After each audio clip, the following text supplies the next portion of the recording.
Hi friends, welcome to Tamilnadu special. இந்த வீடியோவில் நம்ம சூப்பரான மீன் குழம்பு எப்படி செய்கிறதுன்னு பார்க்கலாம். பொதுவாகவே மீன் குழம்புக்கு வந்து யாரும் மசாலா அரைச்சி ஊற்ற மாட்டாங்க இல்லையா, பட் இந்த வீடியோவில் நம்ம மசாலா அரைச்சி அதன் மூலமாக எப்படி மீன் குழம்பு செய்கிறதுன்னு பார்க்கலாம். ரொம்ப டேஸ்டியாக இருக்கும். ஸோ வாங்க வீடியோக்குள்ளே போகலாம். பட் அதுக்கு முன்னாடி சேனலை மறக்காமல் சப்ஸ்கிரைப் பண்ணுங்கள், கூடவே அந்த பெல் பட்டனையும் ப்ரெஸ் பண்ணிக்கோங்க. வாங்க வீடியோக்குள்ளே போகலாம். இப்போ மசாலாக்கு என்னென்ன பொருள் தேவைன்னு சொல்லிடுறேன். ஒரு 150 கிராம்ஸ் அளவுக்கு சின்ன வெங்காயம் எடுத்துக்கோங்க. சப்போஸ் உங்கள்கிட்ட சின்ன வெங்காயம் இல்லாமல் 2 பெரிய சைஸ் வெங்காயம் எடுத்து நீல வாக்கில் கட் பண்ணி வச்சுக்கோங்க. அப்புறமா 2 மீடியம் சைஸ் அளவுக்கு தக்காளி, 4 டீஸ்பூன் அளவுக்கு தனியா தூள், 1 டீஸ்பூன் வெந்தயம் வறுத்து வச்சிருக்கேன், லாஸ்ட்டாக பொடி பண்ணி போட்டுக்கலாம். அப்புறம் 1/2 டீஸ்பூன் அளவுக்கு சோம்பு, 5 லவங்கம், 1/4 டீஸ்பூன் சீரகம், அப்புறம் 1/2 டீஸ்பூன் மிளகு, 1 இன்ச்சு சைஸ் அளவுக்கு பட்டை, 10லேருந்து 15 வரமிளகா, அப்புறம் 1 கப்பு தேங்காய். ஸோ மொத்தமே இவ்வளோ தாங்க நம்ம ஐட்டம் மசாலா அரைக்கிறதுக்கு. இது எல்லாமே நம்ம நல்லா வறுத்து அரைச்சி எடுத்துக்கலாம். இப்போ ஒரு பேன் வச்சுட்டு அதில் தேவையான அளவு எண்ணெய் ஊற்றிக்கலாம். நான் வந்து ஒரு 4 டீஸ்பூன் அளவு எண்ணெய் ஊற்றிருக்கேன். எண்ணெய் காஞ்சதுக்கப்புறமா நம்ம எடுத்து வச்சுருந்த மிளகு, சீரகம், லவங்கம், சோம்பு, பட்டை எல்லாத்தையும் போட்டு நல்லா வறுத்துக்கலாம். நம்ம இது நல்லா பொரிஞ்சிருச்சு. நம்ம இந்த டைமில் ஆல்ரெடி கட் பண்ணி வச்சுருந்த வெங்காயம் ஆட் பண்ணிக்கலாம். வெங்காயம் ஒரு 2லேருந்து 3 நிமிஷம் போல் நல்லா வதக்கலாம். வெங்காயம் லைட்டாக வதங்கினதும் நம்ம வரமிளகா ஆட் பண்ணிவிட்டு அதையும் நல்லா வதக்கி விட்டுக்கலாம்.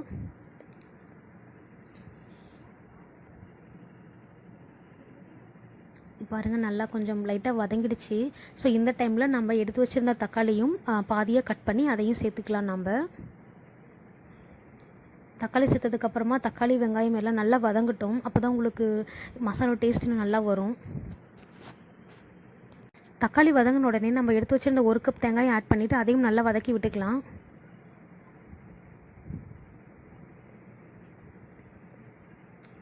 ஸோ தேங்காய் லைட்டாக வறுப்பட்ட உடனே நம்ம எடுத்து வச்சுருந்த 4 டீஸ்பூன் அளவுக்கு தனியாத்தூள் அதையும் ஆட் பண்ணி வறுத்துக்கலாம். தனியாத்தூள் ஆட் பண்ண உடனே லோ ஃப்ளேமில் வச்சுட்டு வதக்கிட்டே இருங்க. ஹை ஃப்ளேமில் வச்சா உங்களுக்கு அடி பிடிச்சிரும், அப்புறம் தீஞ்ச மாதிரி ஆகிடும். லோ ஃப்ளேமில் வச்சுட்டு லைட்டாக வதக்கிட்டே இருங்க. இப்போ நம்ம மீன் குழம்பு மசாலா சூப்பராக ரெடியாக இருக்குது. இதை ஒரு ஜாரில் மாற்றிட்டு தண்ணி ஊற்றி அரைச்சி எடுத்துக்கலாம். குழம்பு மசாலா ரெடி ஆகிடுச்சு. இப்போ குழம்பு வைக்கிறதுக்கு என்னென்ன பொருள் தேவைன்னு சொல்லிடுறேன். எங்கிட்ட தாளிப்பு வடகம் இல்லை, அதனால் நான் இதை எடுத்திருக்கேன். உங்கள்கிட்ட வடகம் இருந்தால் நீங்கள் யூஸ் பண்ணிக்கலாம். பாருங்கள், கடுகு, கொஞ்சமாக உளுத்தம்பருப்பு, கடலைப்பருப்பு, வெந்தயம், 1/4 டீஸ்பூன் அளவுக்கு சீரகம், அப்புறமா 2 டீஸ்பூன் அளவுக்கு இஞ்சி பூண்டு பேஸ்ட் எடுத்திருக்கேன். 10லேருந்து 15 சின்ன வெங்காயம் நீல வாக்கில் கட் பண்ணி வச்சுருக்கேன். 5 பச்சை மிளகா உங்கள் காரத்துக்கு எப்போ எடுத்துக்கோங்க. கொஞ்சமாக கறிவேப்பிலை, 1 மீடியம் சைஸ் அளவுக்கு தக்காளி. இப்போது ஒரு பெரிய கனமான பாத்திரம் வச்சுட்டு அதில் தேவையான அளவு எண்ணெய் ஊற்றிக்கோங்க. எண்ணெய் கொஞ்சம் கூடுதலாகவே ஊற்றிக்கோங்க. நான் 50 ml ரீஃபண்ட் ஆயில் எண்ணெயும் அப்புறமா 50 ml நல்லெண்ணெயும் எடுத்திருக்கேன். நல்லெண்ணெய் சேர்த்திக்கோங்க, இன்னும் ரொம்ப சூப்பராக இருக்கும் குழம்பு. ஆக்சுவலி நீங்கள் குழம்பு தாளித்து விடுறப்பவே நீங்கள் ஒரு 2 எலுமிச்சம்பழம் சைஸ் அளவுக்கு புளி எடுத்து நல்லா ஊற வச்சுக்கோங்க. அதை நான் சொல்ல மறந்துட்டேன். எண்ணெய் சூடானதும் நம்ம தாளிப்புக்கு தேவையான பொருளை போட்டு அதை நல்லா பொரியிற அளவுக்கு வெயிட் பண்ணலாம். இது நல்லா பொரிஞ்சிடுச்சு. இப்போ நம்ம வெங்காயம் கட் பண்ணி வச்சுருந்தோம் இல்லையா, அதெல்லாம் ஆட் பண்ணிக்கலாம். வெங்காயம், பச்சை மிளகா, கருவேப்பிலை ஆட் பண்ணி நல்லா வதக்கி விட்டுக்கலாம்.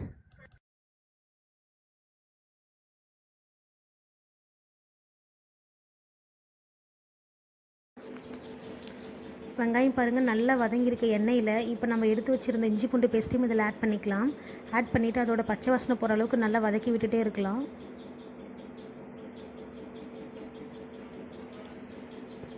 இதோட பச்சை வாசனை போனதுக்கப்புறமா நம்ம ஒரு மீடியம் சைஸ் தக்காளி எடுத்து வச்சுருந்தோம் இல்லையா, அதுலேயும் இதில் நல்லா பிழிஞ்சு விட்டுக்கலாம். நீங்கள் கட் பண்ணி கூட போட்டுக்கலாம். இதையும் ஆட் பண்ணிவிட்டு இந்த வெங்காயம், தக்காளி எல்லாமே எண்ணெயில் நல்லா வதங்கணும். எண்ணெய் நல்லா பிரிஞ்சு வரணும். அதுக்கப்புறம் மசாலா ஆட் பண்ணோம்னா ரொம்ப சூப்பராக இருக்கும். பாருங்கள், மசாலாவும் நம்ம தண்ணி ஊற்றி அரைச்சி எடுத்து ரெடியாக வச்சுருக்கோம்.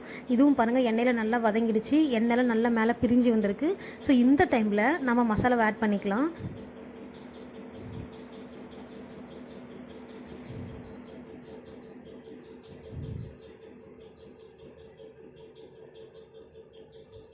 ஸோ ஜாரில் இருந்த மசாலாவும் வேஸ்ட் பண்ணாமல் அதையும் தண்ணி ஊற்றி நல்லா அலசி இதில் ஆட் பண்ணிக்கலாம்.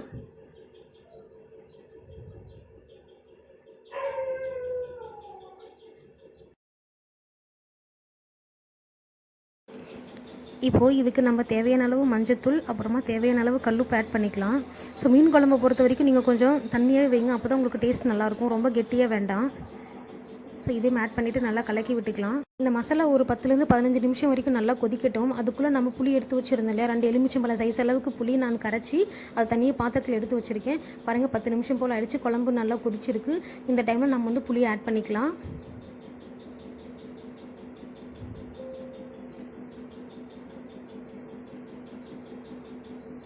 பாருங்கள் புளி நல்லா ஊற்றிட்டேன். புளி வந்து உங்களுக்கு தேவையான அளவு தான், கொஞ்சம் கொஞ்சமாக ஊற்றி பாருங்கள். டேஸ்ட்டு சப்போஸ் உங்களுக்கு புளி பார்த்தா நீங்கள் திரும்ப ஆட் பண்ணிக்கலாம்.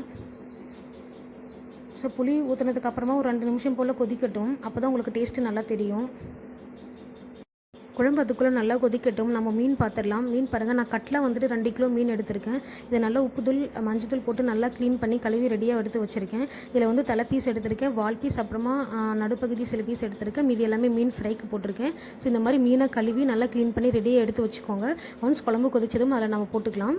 பாருங்கள் புளி ஊற்றி ஒரு கொதி வந்துருச்சு. இந்த டைமில் நம்ம ஆல்ரெடி காமிச்சோம் இல்லையா வெந்தயம், அந்த வெந்தயத்தை வறுத்து நான் நல்லா பொடி பண்ணி வச்சுருக்கேன். அதில் கொஞ்சமாக ரொம்ப பிஞ்ச் அளவுக்கு ஆட் பண்ணிவிட்டு இது நல்லா கிளறி விட்டுக்கோங்க. ரொம்ப ஆட் பண்ணிங்கன்னா குழம்பு கொஞ்சம் கசப்பாயிடும். கொஞ்சமாக ஆட் பண்ணோம்னா போதும். பாருங்கள் இப்போ குழம்பு நல்லா கொதி வந்துருச்சு. ஸோ இந்த டைமில் நம்ம வந்து மீன் பீஸை ஒன்று ஒன்று ஆட் பண்ணிக்கலாம். மீன் சேர்த்ததுக்கப்புறமா 5 நிமிஷத்துக்கு மேலே விட வேண்டாம், உங்களுக்கு அதுக்குள்ளேயே மீன் நல்லா வெந்துடும்.